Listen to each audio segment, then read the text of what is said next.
Hi, it's Russ from Pro Tools Expert, and I have a copy of the TAL Uno LX V2, which is effectively a Juno 60. Now, what it has a digitally controlled oscillator, which has a square wave with PWM. We'll talk about that in a while.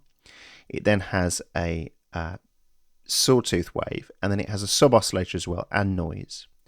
Then it has a high-pass filter, and a VCF as well, which is effectively a low-pass filter with resonance, which can then be assigned to a envelope, modulation, or keyboard pressure. And then down here we have master tuning and master volume and octave transpose. The VCA can either work off the envelope, which is here, or off gate. And then we have LFO, which is assignable to different shapes and different rates. We have two choruses built in, and then we have our control stuff here, such as portamento and control from the bender or the bender filter. We have an arpeggiator built in as well, and then we can MIDI learn stuff, so I'll be showing that in a while. So what I want to do first is just show you through the whole interface. Up here we've got our sounds where we can come through, and there's some arps, then there's preset banks, and there's the Juno factory bank, which I think I'll go through first and show you that. So the Juno factory bank will give you the as near as damn it the authentic stuff that came with the Juno 60 originally. So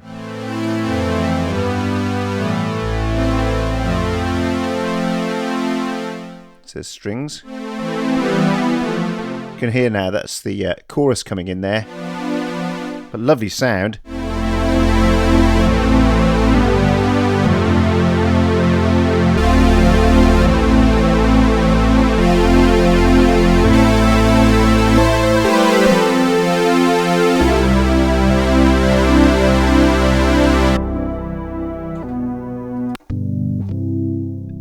Some organs. Nice and clicky.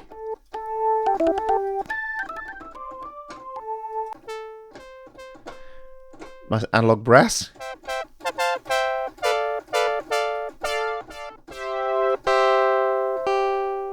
Analog piano.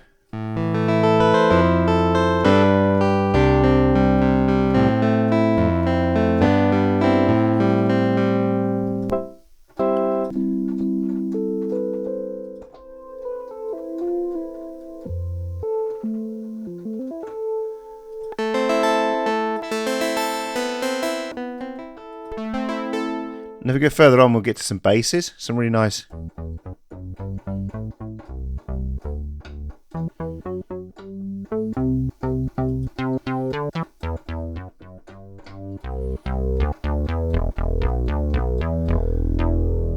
So that's really nice. Now let's come back down to some of the early sounds. I want to just show you some of the stuff that you can do with it. So as I say, we could come to this string part, come to the VCF.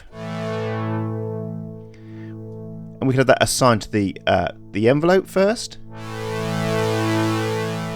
So if we put that slower, so it'll come in slower now.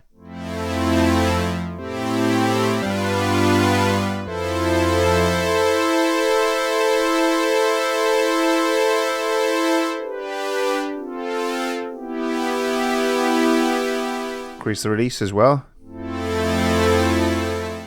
If we then add the chorus, the second chorus in as well, get really nice big.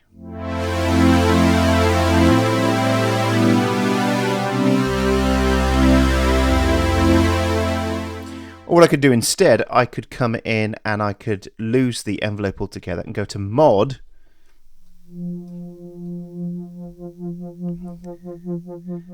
And that's being controlled here by the LFO.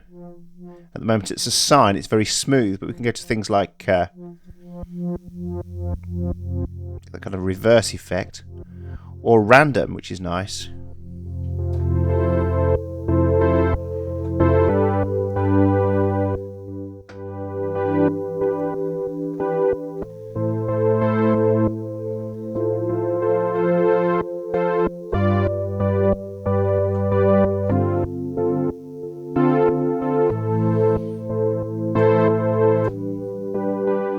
What I could do as well then, I could assign this mod to my mod wheel. And so I go to MIDI learn here, and I click the one I want to change, and then I move my mod wheel. Now that's controlling that, so I can bring that in and out while I'm playing.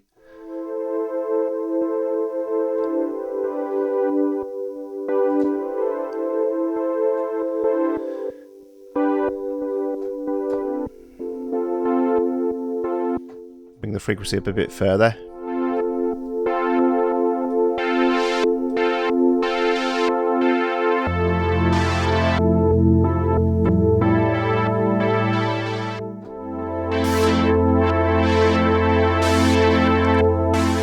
Now, because I've got the MIDI learn still on, it's now using the frequency, so I can change that again, move this one, turn off the MIDI learn now, and now keep that higher. And now we use the mod to control the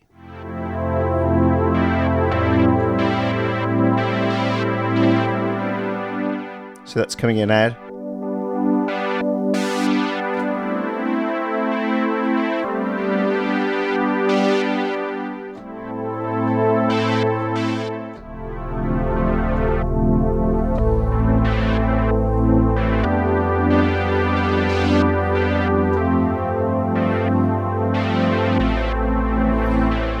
What I could do then is pull this switch up and have the bender controlling the filter as well.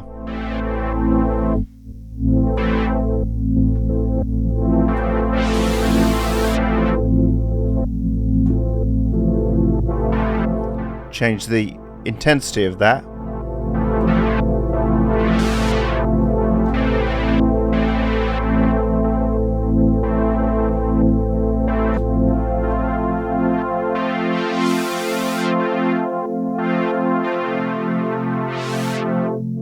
So I've now got my bender controlling the frequency of the VCF, and then I've got the mod wheel controlling the amount of modulation applied to that. So there's some movement you could put in there. Let's go instead now to show you something else on this, which is using the pulse width modulation. So what pulse width modulation is, it came in the early days of synths when they couldn't afford to put more than one oscillator in a synth, and so they did this great trick, which is using pulse width modulation. And what it does is it modulates the size of, that's a square wave basically. Let's just turn off the chorus for a second. And what you can do with pulse width modulation is you can modulate the length of the second part, and it will keep modulating in and out.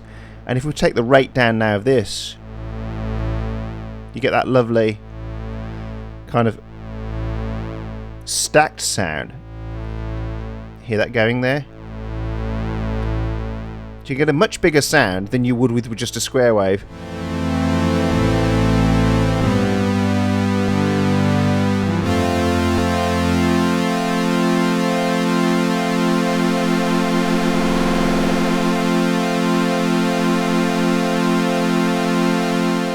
And if we add in the chorus again, get really big sounds.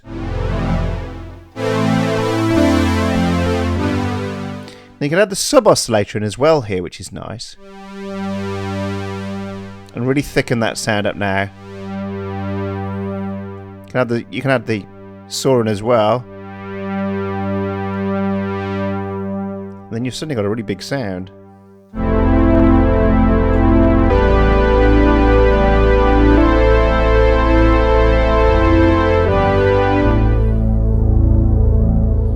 As you can hear, if we pull this back down again,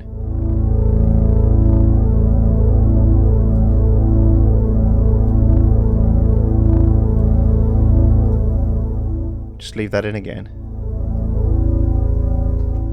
So you've got straight square wave, then PWN.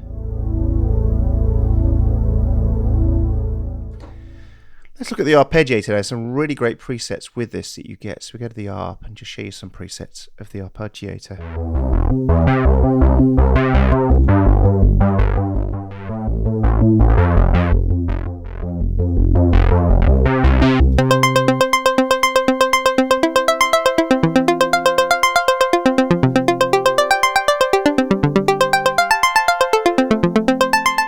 So we could change the range, just make it a single range of notes.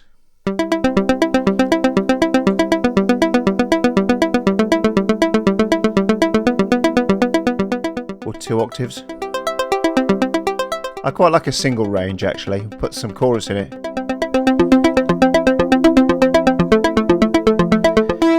Put a hold on it as well, so it plays and stays.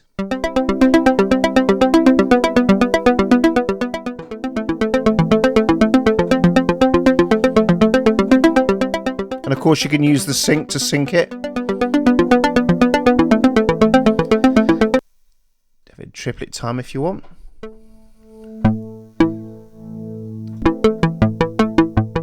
Or dotted.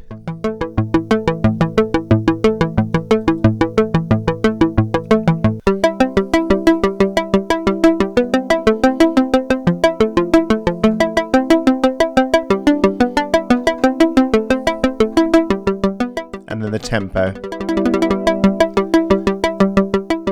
and that will lock also to your sequencer as well. So there's plenty of really nice arpeggiators there.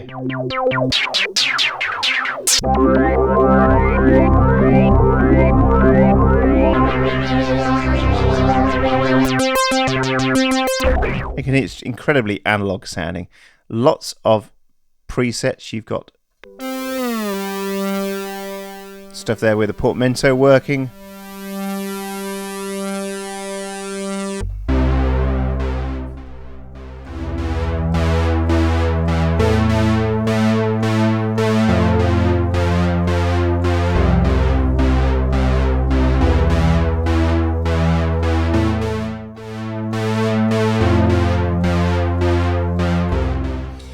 Very, very 80s. So there we are. That is the TAL Uno L6 V2, effectively a Juno 60, and I think it's brilliant. Big thumbs up from me. Go and try it out for yourself. Thanks for watching, and I'll see you again soon.